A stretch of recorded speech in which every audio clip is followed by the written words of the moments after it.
नमस्कार दोस्तों, मैं प्रवीण कुमार उज्जवल क्लासेस में एक बार फिर आप सभी का स्वागत करता हूं। आई होप कि आप सभी बहुत अच्छे होंगे। तो दोस्तों, आज की इस वीडियो में हम लोग पढ़ने वाले हैं क्लास 10th का जो दूसरा चैप्टर है एसिड बेस एंड सॉल्ट्स, उसका एमसीक्यू यानी मल्टीपल चॉइस क्वेश्चन, ठीक ना। और इसमें काफ़ी महत्वपूर्ण क्वेश्चन हमने इसमें जोड़ रखा है। और समझिए कि ये आपके बोर्ड एग्जाम में कुछ ऐसे इसमें क्वेश्चन हैं जो आपके बोर्ड एग्जाम में छप चुके हैं, यानी समझिए आपके बोर्ड के पेपर में आना एकदम श्योर है। तो यहाँ पे हम लोग इसमें टोटल 30 क्वेश्चन पढ़ने वाले हैं, ठीक ना। यानी यहाँ पे हमने इस चैप्टर से टोटल कितने क्वेश्चन सेलेक्ट किया है? 30 यानी 30, ठीक ना। जिसमें से आप एक भी क्वेश्चन को मिस नहीं करेंगे, आप एक एक क्वेश्चन को अच्छे से पढ़ेंगे और उसको कॉपी पेन लेकर के बैठेंगे और नोट करते चलेंगे, ठीक ना। क्योंकि आप पढ़ते हैं और ऐसे भूल जाएंगे, और उसको आप अगर पढ़ रहे हैं लिखते भी चलेंगे ना, तो वो सारी चीजें आपको रिवाइज भी होती जाएंगी और तैयार भी होते जाएंगे, ठीक है। तो हम लोग इस वीडियो को स्टार्ट करने से पहले, और यदि आप मेरे चैनल पर नए व्यूअर्स हैं तो सबसे पहले आप मेरे चैनल को सब्सक्राइब कर लीजिए, वीडियो को लाइक कीजिए और ज़्यादा से ज़्यादा अपने दोस्तों के पास शेयर कीजिए। तो देखिए दोस्तों, आज एक थोड़ा सा आपके लिए मोटिवेशनल है कुछ, ठीक ना। तो ध्यान देंगे इसमें कि जीत की खातिर बस जुनून चाहिए। जीत की खातिर बस जुनून चाहिए, जिसमें उबला हो ऐसा खून चाहिए। जिसमें उबला हो ऐसा खून चाहिए। यह आसमान भी आएगा जमीन पर, बस इरादों में जीत की गूंज चाहिए। बस इरादों में जीत की गूंज चाहिए। तो दोस्तों, यहां पे चलिए हम लोग टॉपिक को स्टार्ट करते हैं। देखिए, तो यहाँ पे आप देख रहे हैं कि यहाँ पे जो चैप्टर नंबर यहाँ पे क्या है, यहाँ पे जो चैप्टर नंबर 2 है, और यहाँ पे चैप्टर का नाम है एसिड बेस एंड साल्ट्स, ठीक ना। और यदि आप मेरे इस चैप्टर को मेरे द्वारा पढ़ाए गए इस चैप्टर को नहीं पढ़े हैं, तो आप इस वीडियो के नीचे आपको डिस्क्रिप्शन बॉक्स में लिंक मिल जाएगा, वहां से जाकर के आप एसिड बेस एंड साल्ट्स को पढ़ लेंगे, जिससे कि आपको और ये टॉपिक आसान, मतलब जितने भी यहाँ पे एमसीक्यू हमने डाल रखे हैं, ये और आपके लिए क्या हो जाए, बेहद आसान हो जाए, ठीक ना दोस्तों। तो देखिए, तो यहाँ पे हम लोग स्टार्ट करते हैं। तो देखिए, देख रहे हो विनोद, ये लोग हमारे पढ़ाए हुए चीजों को सही से ध्यान नहीं दे रहे हैं, ठीक ना। बल्कि ये पेपर में बहुत ज्यादा पेपर के लिए काफी महत्वपूर्ण है। तो इन लोगों को थोड़ा बताओ यार कि ये लोग इस पे फोकस करें, ठीक ना। और जिससे कि इनके जो बेहतर नंबर आए, ठीक ना, इसके लिए मैं इतना मेहनत कर रहा हूं। तो थोड़ा समझाओ विनोद, ठीक ना। ये कुछ लोग इस पे फोकस नहीं कर रहे हैं, ठीक है, बल्कि इनको फोकस करना चाहिए। तो अब विनोद तुम ही बताओ कि क्या क्वेश्चन महत्वपूर्ण नहीं है। तो चलिए हम लोग देखते हैं यहाँ पे जो पहला क्वेश्चन है क्या है। तो यहाँ पे जो पहला क्वेश्चन है, आप देख सकते हैं यहाँ पे पहला क्वेश्चन क्या कह रहा है कि जब लिटमस विलयन में न तो अम्लीय होता है और न ही क्षारीय, तब यह कौन सा रंग होता है। कह रहा है कि जब लिटमस विलयन न तो अम्लीय होता है और न ही क्षारीय, तब यह कौन सा रंग होता है। तो यहां पे देखेंगे, ऑप्शन ए में दे रहा है, यहाँ पे ऑप्शन ए में दे रहा है लाल, नीला, बी में दे रहा है नीला, सी में दे रहा है बैगनी, डी में दे रहा है पीला, ठीक ना। तो देखिए यहाँ पे आपका ऑप्शन नंबर कौन सा सही होगा। तो यहाँ पे ए में दे रहा है लाल, बी में दे रहा है नीला, सी में दे रहा है बैगनी तथा डी में दे रहा है पीला। तो यहाँ पे आपका ऑप्शन नंबर सी सही होगा, ठीक ना। यहाँ पे आपका ऑप्शन नंबर क्या होगा, सी सही होगा, यानी बैगनी रंग का होता है, ठीक ना। यहाँ पे आपका ऑप्शन नंबर क्या सही होगा, सी होगा, बैगनी रंग का होता है। चलिए फिर दूसरा क्वेश्चन देखते हैं। यहाँ पे दूसरा क्वेश्चन क्या कर रहा है, यहाँ पे देख सकते हैं आप कि निम्न में से कौन सा क्षार नहीं है। यहाँ पे कह रहा है निम्न में से कौन सा क्षार नहीं है। तो आप यहाँ पे ऑप्शन ए में देख रहे हैं, ऑप्शन ए में देख रहा है NaOH, बी में देख रहा है KOH, NH4OH, और यहाँ में दे रहा है C2H5OH। देखिए, सोडियम हाइड्रोक्साइड दिया है, पोटेशियम हाइड्रोक्साइड दिया है और अमोनियम हाइड्रोक्साइड दिया है, ठीक ना। लेकिन एक चीज आपको यहाँ पे अलग दिख रहा है दोस्तों, और यही क्या होगा, आपका सही होगा, ठीक ना। यहाँ पे ऑप्शन डी सही होगा इसका। यही बिल्कुल इन सब से क्या दिख रहा है, अलग, यही क्या है, निम्न में से कौन सा क्षार नहीं है। तो यहाँ पे C2H5OH क्षार नहीं है, बिकॉज क्या है, एथिल एल्कोहल है, ठीक ना। चलिए, तो तीसरे क्वेश्चन को हम लोग देखते हैं। देखिए यहाँ पे जो तीसरा क्वेश्चन है, अम्ल तथा क्षार की अभिक्रिया के परिणाम स्वरूप क्या बनता है, लवण तथा जल प्राप्त होता है, इस अभिक्रिया को कहते हैं। ठीक ना, अम्ल जब क्षार से अभिक्रिया करता है तो उसके परिणाम स्वरूप जब लवण तथा जल प्राप्त होता है तो उस अभिक्रिया को क्या कहते हैं। अगर यदि आप दोस्तों पढ़े होंगे कि उदासीनीकरण अभिक्रिया क्या होता है तो उसमें आपको ऑफकोर्स मिल जाएगा कि वहां पे जब अम्ल तथा क्षार अभिक्रिया करते हैं तो उदासीनीकरण होता है। ठीक ना, जिसके फलस्वरूप क्या बनता है, लवण तथा जल प्राप्त होता है। तो यहाँ पे आप ऑप्शन ए में देख रहे हैं, यहाँ पे ऑप्शन ए में दे रहा है उदासीनीकरण, बी में दे रहा है तनुकरण, सी में दे रहा है क्लोर क्षार और डी में दे रहा है कोई नहीं। तो यहाँ पे आपका ऑप्शन नंबर दोस्तों ये सही होगा, जिसको आप बोलेंगे उदासीनीकरण। ठीक ना, ये उदासीनीकरण होता है। चलिए चौथा नंबर क्वेश्चन आप ध्यान देंगे। चौथा नंबर क्वेश्चन क्या कर रहा है कि शुद्ध जल का पीएच मान होता है, शुद्ध जल का पीएच मान क्या होगा। ठीक ना, तो ऑप्शन ए में दे रहा है 0, ऑप्शन बी में दे रहा है 1, सी में दे रहा है 7, डी में दे रहा है 14। ठीक ना, तो यहाँ पे देखेंगे शुद्ध जल का जो पीएच मान होता है ना दोस्तों, क्या होता है, 7 होता है, यानी ऑप्शन नंबर आपका क्या हो जाएगा, सी सही हो जाएगा।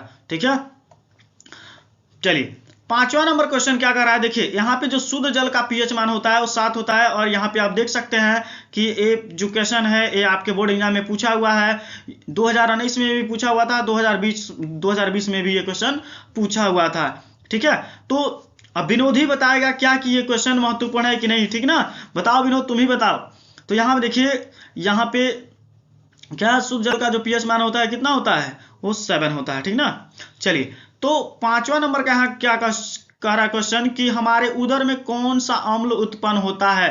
ठीक ना, हमारे उदर में कौन सा अम्ल उत्पन्न होता है। उदर का मतलब दोस्तों पेट, यहाँ पे पेट की बात की जा रही है। ठीक ना, आपके आमाशय की बात की जा रही है।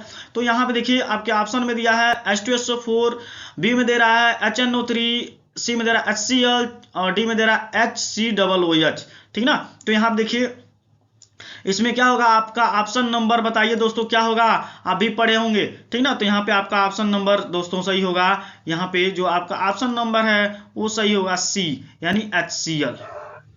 ठीक ना, यहाँ पे आपका ऑप्शन नंबर क्या होगा, HCl सही होगा।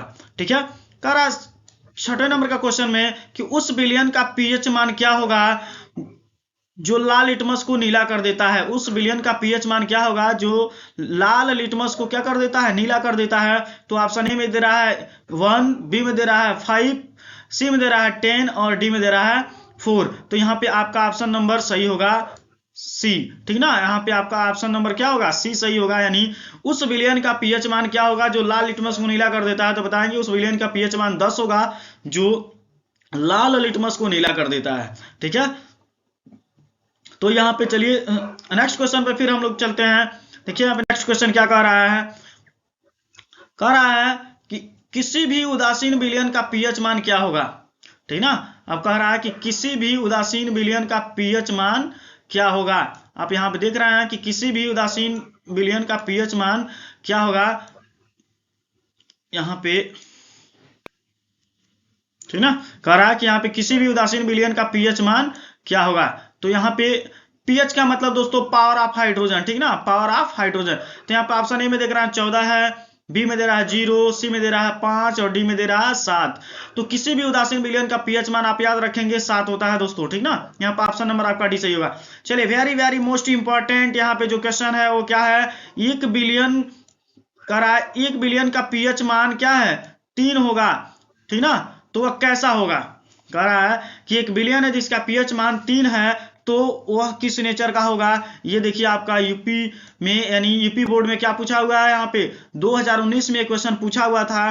तो यहाँ पे देखेंगे पहला क्या है, क्षारीय है, दूसरा क्या है उदासीन है, तीसरा क्या है अम्लीय है और चौथा क्या है इनमें से कोई नहीं। तो आप देख सकते हैं कि यहाँ पे 1 बिलियन का पीएच मान यदि 3 होगा तो क्या होगा। आपको पता होगा दोस्तों जब पीएच का मान 7 से नीचे होता है तो वो अम्लीय नेचर का होता है, जब पीएच का मान एग्जैक्ट 7 होता है तो वह उदासीन होता है, और जब पीएच का मान 7 से अधिक होता है तो वो क्षारीय नेचर का होता है। तो आप खुद ही समझ गए होंगे कि कौन सा ऑप्शन आपका सही होगा। तो यहाँ पे आपका ऑप्शन नंबर सी सही होगा, यहाँ पे आपका ऑप्शन नंबर सी होगा, यानी अम्लीय होगा। ठीक है, विलयन कैसा होगा, तो अम्लीय नेचर का होगा।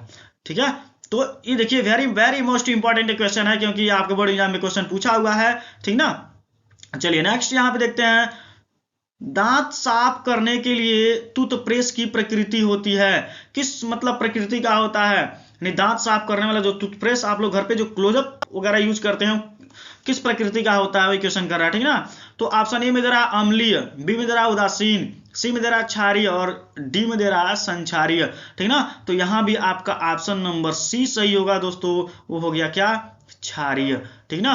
ये क्या होगा, क्षारीय, यानी दांत साफ करने के लिए जो आप टूथब्रश का प्रयोग करते हैं वह क्षारीय प्रकृति का होता है। चलिए 10वां जो क्वेश्चन क्या कर रहा है, सिट्रिक अम्ल। सिट्रिक अम्ल पाया जाता है, किसमें पाया जाता है, तो आप देखेंगे जो सिट्रिक अम्ल होता है वो किसमें पाया जाता है, तो आप देख सकते हैं जो सिट्रिक अम्ल होता है वह पाया जाता है, ध्यान देंगे किसमें, तो कह रहा है पहले में टमाटर में, खट्टे दूध में, इमली में तथा संतरे में। तो आप एक चीज याद रखेंगे दोस्तों, यहाँ 100 से सिट्रिक और 100 से संतरे, ठीक ना।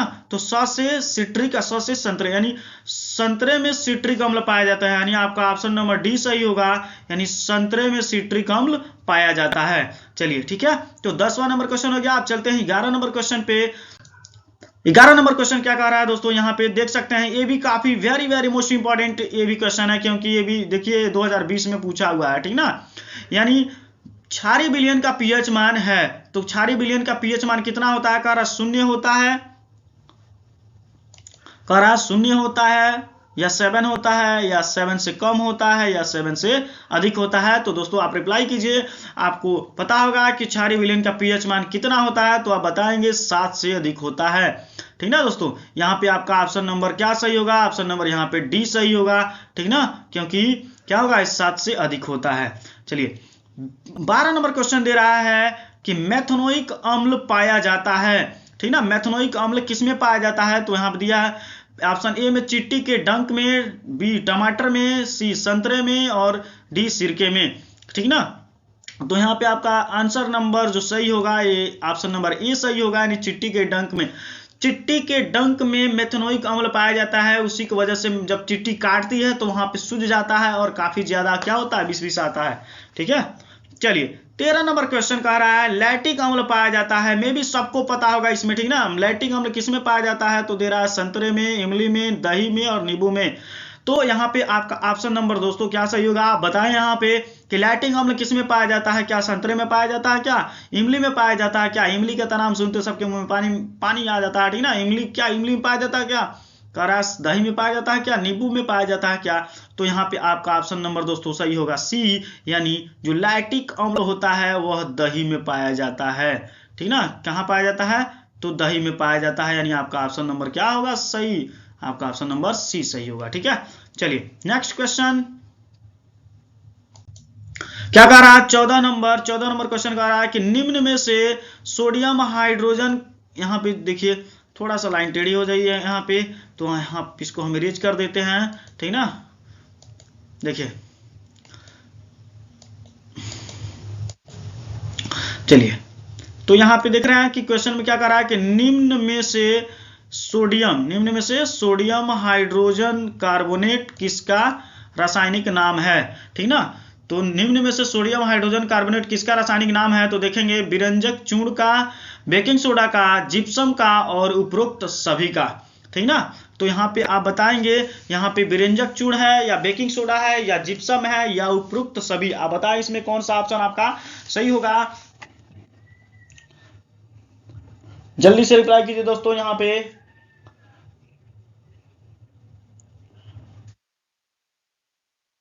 तो निम्न में से सोडियम हाइड्रोजन कार्बोनेट किसका रासायनिक नाम है, तो यहाँ पे आपका ऑप्शन नंबर बी सही होगा दोस्तों, यहाँ पे आपका ऑप्शन नंबर बी सही होगा, यानी बेकिंग सोडा।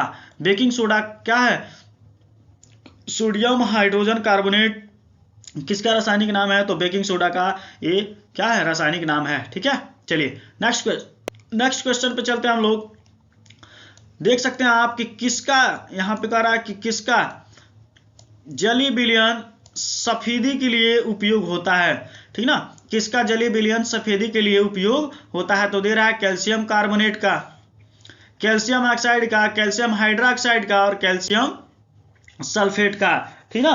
तो यहाँ पे आप देख रहे हैं कि यहाँ पे क्या होगा, यहाँ पे इसका ऑप्शन नंबर सही होगा, आपका ऑप्शन नंबर सी ही सही होगा, कैल्शियम कार्बोनेट का। ठीक ना, यहाँ पे किसका जलीय विलयन सफेदी के लिए उपयोग होता है, तो कैल्शियम कार्बोनेट का होता है। चलिए नेक्स्ट क्या कर रहा है, बूझे चुनने का सूत्र क्या होता है। बूझे चुनने का सूत्र क्या होता है, तो कैल्शियम ऑक्साइड दिया है, कैल्शियम कार्बोनेट दिया है, कैल्शियम हाइड्रोक्साइड दिया है और कैल्शियम क्लोराइड दिया है। तो बताइए बूझे चुनने का जो सूत्र होता है वो क्या होता है। ठीक ना, बूझे चुनने का सूत्र क्या होता है दोस्तों, तो आप बताएंगे यहाँ पे बूझे चुनने का जो सूत्र होता है उसको बताइए।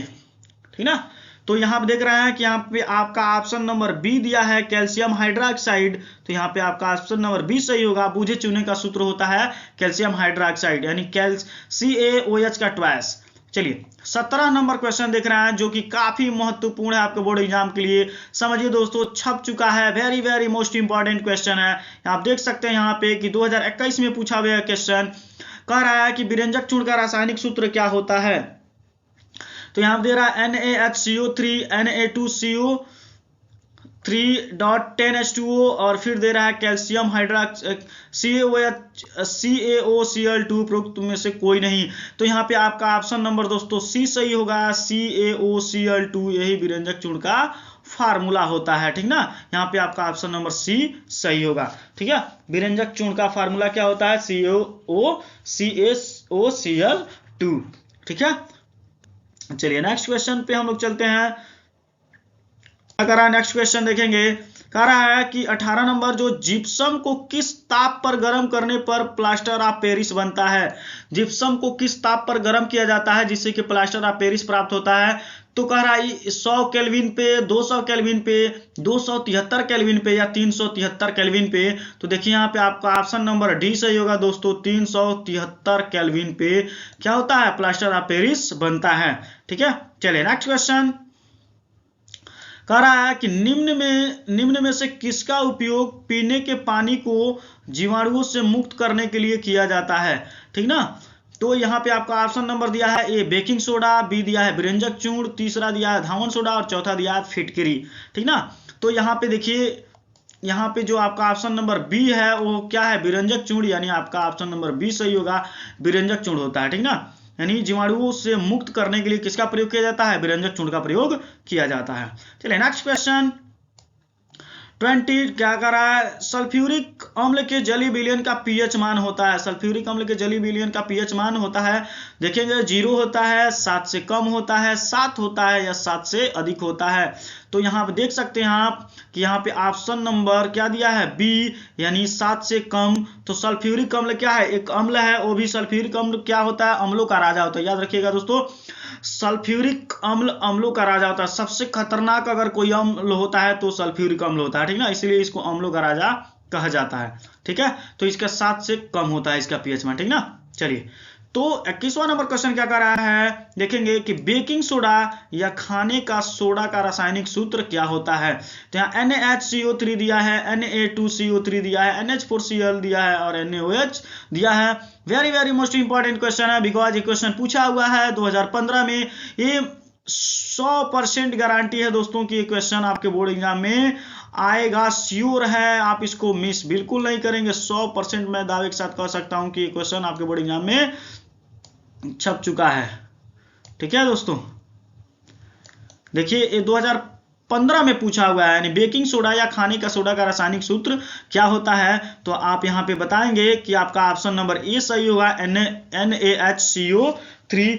NaH क्या होगा, NaHCO3 सही होगा। ठीक ना, क्या बताएंगे, NaHCO3 होता है, यानी बेकिंग सोडा या खाने का सोडा जो होता है उसका फार्मूला होता है NaHCO3। ठीक ना, तो आपका ऑप्शन नंबर यहाँ पे क्या सही होगा, यहाँ पे ऑप्शन नंबर ए सही होगा। ठीक है, चलिए नेक्स्ट 22 नंबर है, कह रहा क्षारक के साथ हल्दी का रंग होता है। क्षारक के साथ हल्दी का रंग होता है, देखिए ये भी very very most important question है, बिकॉज क्वेश्चन आपको देख रहे हैं आपकी 2019 में पूछा हुआ है। ठीक ना, तो क्षारक के साथ हल्दी का रंग होता है, ऑप्शन ए में दिया है पीला, बी में दिया है नारंगी, सी में दे रहा है भूरा लाल और डी में दे रहा है अपरिवर्तित। तो यहाँ पे देखिए आपका ऑप्शन नंबर दोस्तों सी सही होगा, भूरा लाल।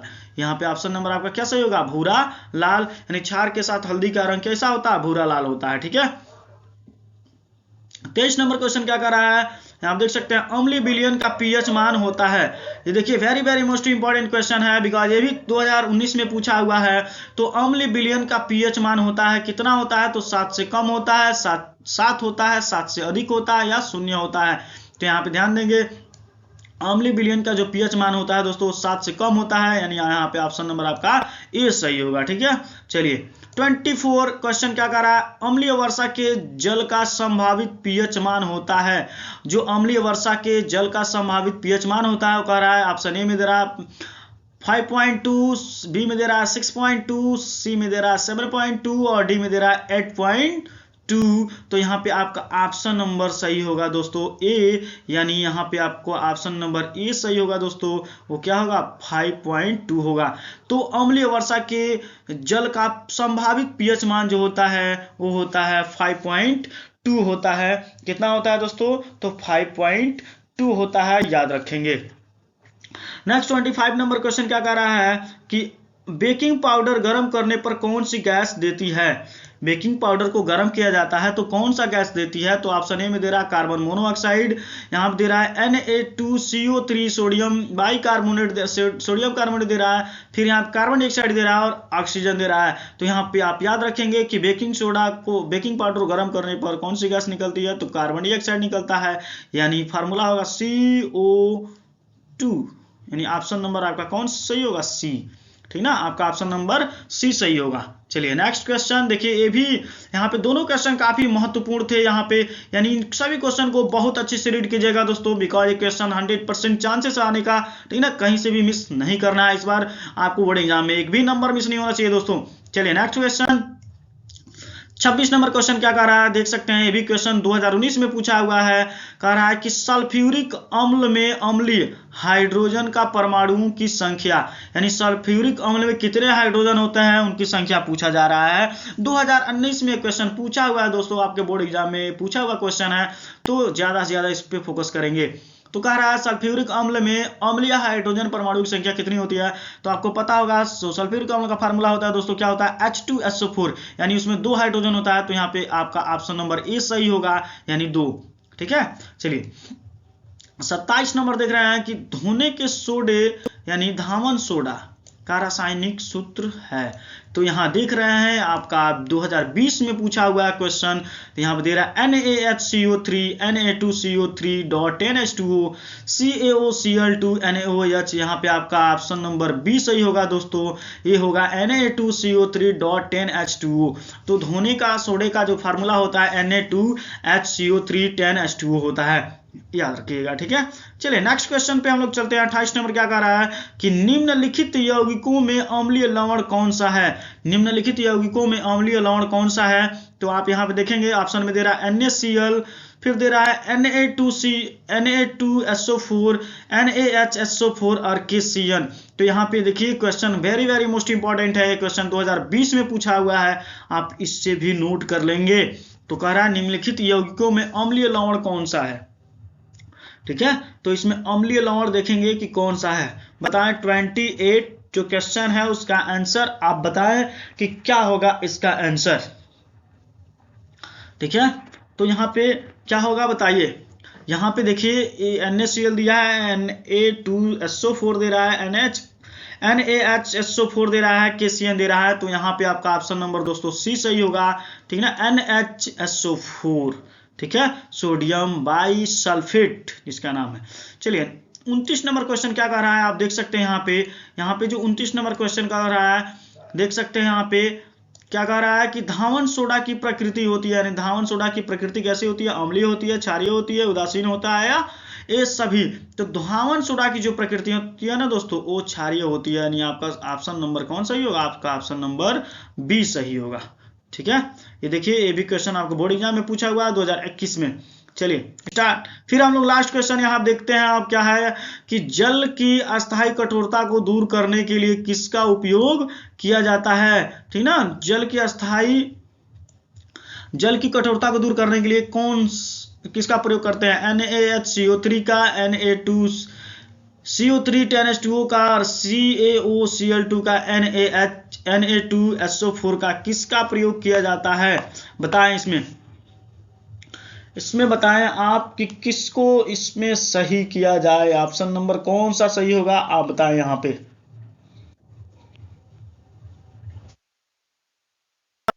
चलिए रिप्लाई कीजिए जल्दी दोस्तों, बस ये लास्ट क्वेश्चन है, लास्ट क्वेश्चन है, बस आप रिप्लाई करें। लास्ट क्वेश्चन तो कम से कम बता दीजिए कि जल की अस्थायी कठोरता को दूर करने के लिए किसका उपयोग किया जाता है। तो यहाँ पे देखेंगे आपका ऑप्शन नंबर सी सही होगा, यानी CaOCl2, ये क्या होगा आपका ऑप्शन नंबर CaOCl2 सही होगा। ठीक है ना दोस्तों, तो आप लोग इसको जरूर कॉपी में नोट कर लीजिए और इसको अच्छे से रीड कर लीजिए, बहुत ही मोस्ट इंपॉर्टेंट है, बिकॉज ये पूरा सेलेक्ट करके एक चैप्टर से आपको 30 क्वेश्चन दिए जा रहे हैं। ठीक ना, और अपने दोस्तों को ज्यादा से ज्यादा जोड़िए, बताइए कि यहाँ पे आपको फ्री ऑफ कॉस्ट आपको यहाँ पे अच्छे से अच्छे वीडियो दिए जा रहे हैं, आपके बोर्ड एग्जाम के लिए बेहतर तैयारी चल रही है यहाँ पे। ठीक ना, तो ज्यादा से ज्यादा अपने दोस्तों को जोड़िए दोस्तों। ठीक है, आज के वीडियो के लिए बस, आज के वीडियो में बस इतना ही दोस्तों, मिलते हैं हम लोग नेक्स्ट क्लास में। थैंक्स फॉर वॉचिंग वीडियो, जय हिंद।